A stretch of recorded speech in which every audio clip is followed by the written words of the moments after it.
ګرانو مشرانو منظورو یو ځای بیا ستړي مه شئ. دا د پروګرام دا برخه چې دا د مشاعرې برخه ده او د مشاعرې شروعات چې دی هغه به زه د یو شعر نه وکړم. دا مشاعره آزاده مشاعره ده. د چا چې کم شعرونه خوښي هغې مونږ ټولو سره شریکولی شئ. زه به شروعات د یو شعر نه وکړم چې در یادېږم ګسه سترګه دې رپېږي که نه، په سپین رخسار دې د رنګونو ټال جوړېږي که نه، چې مازدیګر شي نور د غرونو پناه کېږي کله،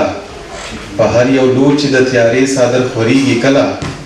ستا په لیمو کې تصویرونه مسکي کېږي که نه، په سپین رخسار دې د رنګونو ټال جوړېږي که نه. ته چې یوازې کله ناسته یې سوچونه کوې، فکر دې یوسي اسویلي کوې آهونه کوې، یو لیونی مین دې مخې ته ودرېږي که نه، په سپین رخسار دې د رنګونو ټال جوړېږي که نه. چې وارخطا وارخطا ګورې آینه کې کله،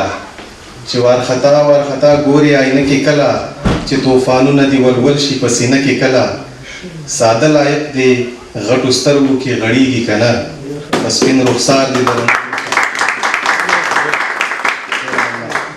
د دې شعرونو سره زه ښاغلي ډاکټر ماښام شینواري سره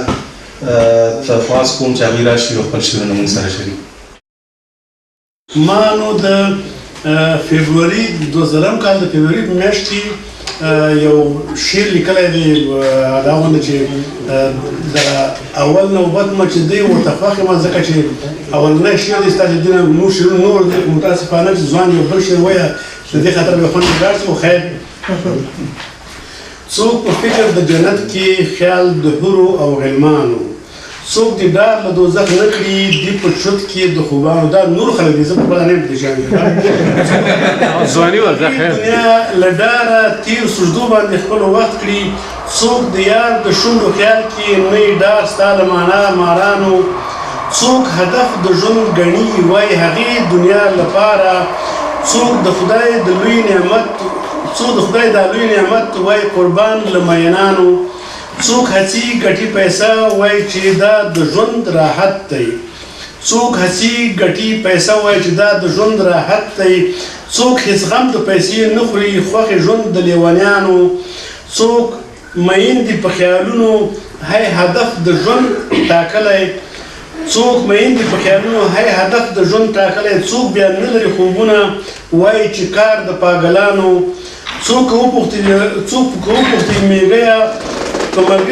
ملګرتیا کې ته څه وایې، څوک به ګوره دا وانه اوري چې هم تېر د یارانو. ډېره مننه.